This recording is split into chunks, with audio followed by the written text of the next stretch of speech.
Du coup, j'imagine que vous ne savez pas ce que c'est que le phénotype. Alors, le phénotype, pour rappel, c'est l'ensemble. Alors, pardon. Voilà, Philippine, au taquet. Effectivement, c'est l'ensemble des caractères apparents d'un individu. Par exemple, moi, mon phénotype au niveau de ma couleur des yeux, ça va être phénotype marron. Mais par contre, mon génotype, c'est-à-dire l'ensemble des allèles que je possède, ça peut très bien être bleu et marron. Je m'explique.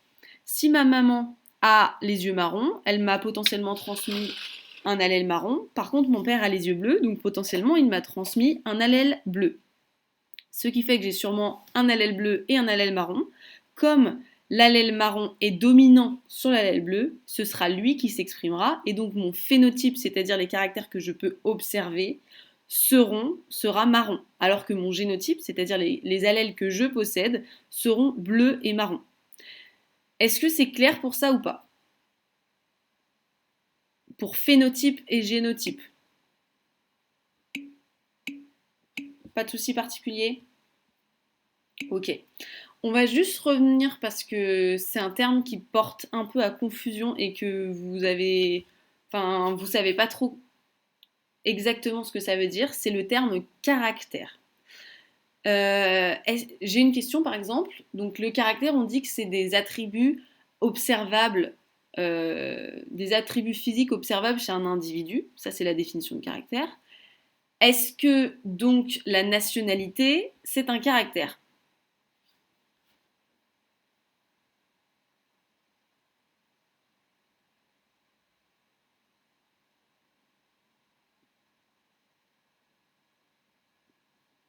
Oui ou non? La nationalité, est-ce que c'est un caractère?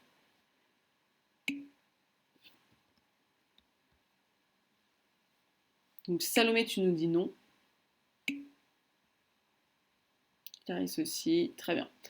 Donc effectivement, ce n'est pas un caractère puisque ce n'est pas quelque chose que nous pouvons observer physiquement. Alors, un caractère, soit on peut l'observer physiquement, par exemple couleur des yeux, soit c'est quelque chose qu'on peut tester par expérience, exemple euh, les groupes sanguins, soit c'est quelque chose qu'on peut observer au microscope, ou c'est quelque chose, oui, qu'on possède par expérience, ou quelque chose moléculaire, par exemple, ceux qui sont intolérants au lactose, et ben, c'est un caractère parce que ça veut dire qu'ils ne possèdent pas l'enzyme qui permet de digérer le lactose.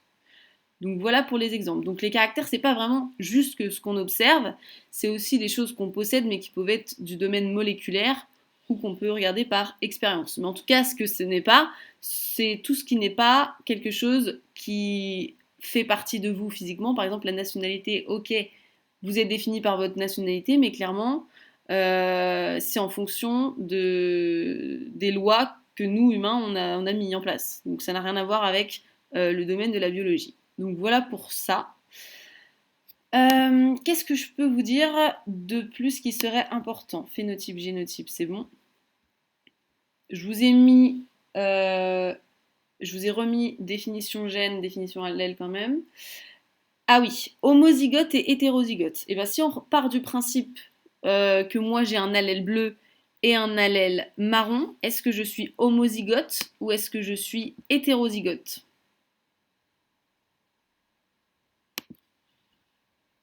Si on part du principe que j'ai un allèle marron et un allèle bleu.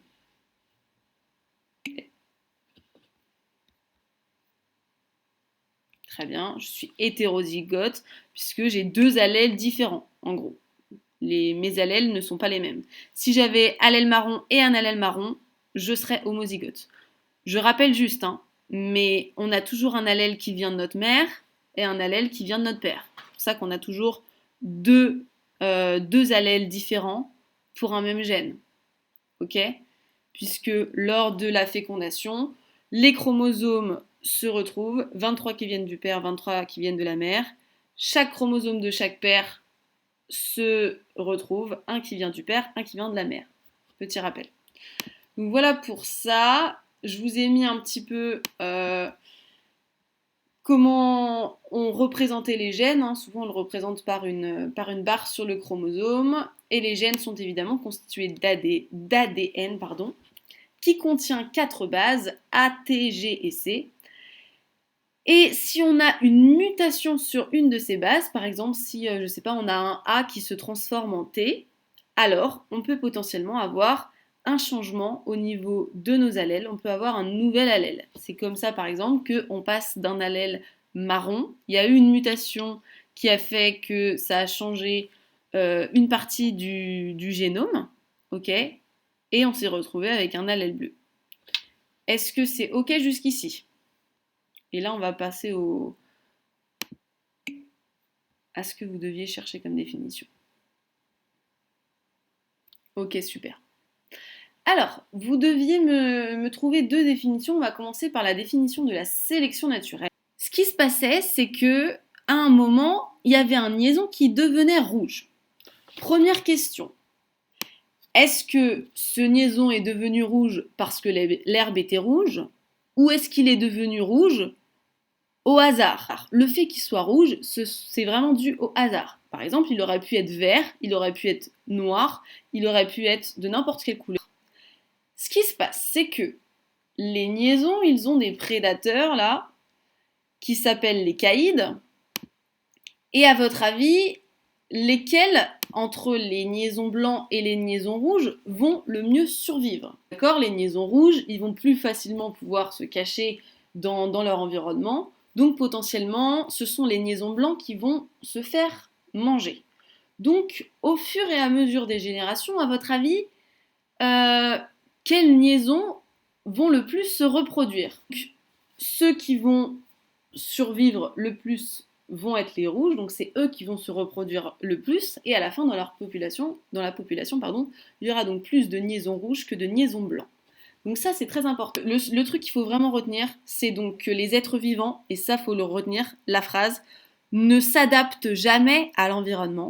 Ils naissent adaptés ou non, en fonction du hasard, et comme cette mutation est favorable dans leur milieu, ils se reproduisent plus, et au contraire, quand il y a des mutations défavorables, ils se font tuer. C'est ça la sélection naturelle.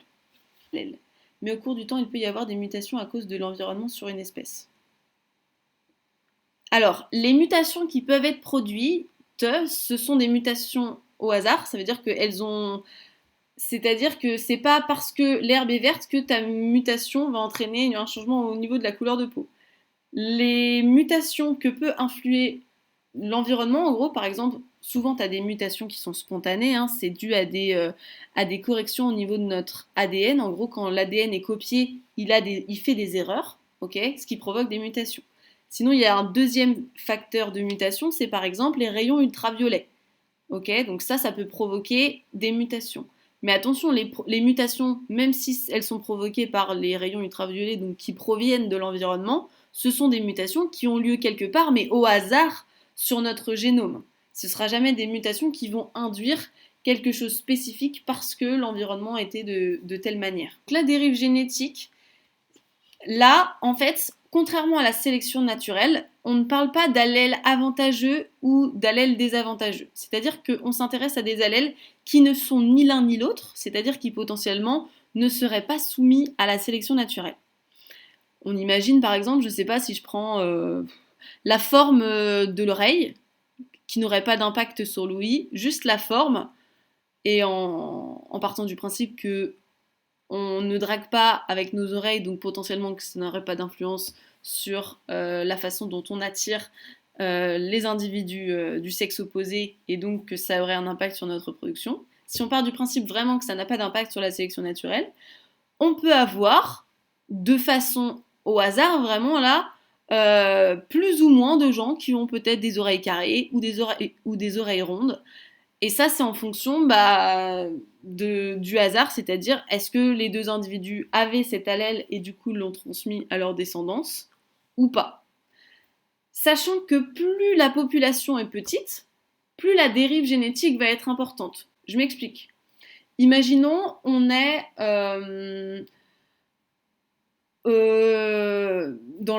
avant c'était le cas, par exemple les pharaons, ils se mariaient souvent entre frères et sœurs, etc. Donc ils avaient potentiellement les mêmes allèles, en tout cas de nombreux allèles communs, puisqu'ils venaient des mêmes parents. l'évolution, et c'est la consanguinité est un des, on va dire, des sous-types de la dérive génétique. Lorsque on reproduit des allèles différents entre eux, par exemple, je sais pas moi, peut-être que ces pharaons, ils avaient une prédisposition, on va dire, à la mucoviscidose. J'ai n'importe quoi. Sachant qu'il faut deux allèles pour qu'on déclare ces maladies, si on n'en a qu'un seul, on est porteur sain, alors il y aura plus de pharaons qui auront la mucoviscidose, on imagine.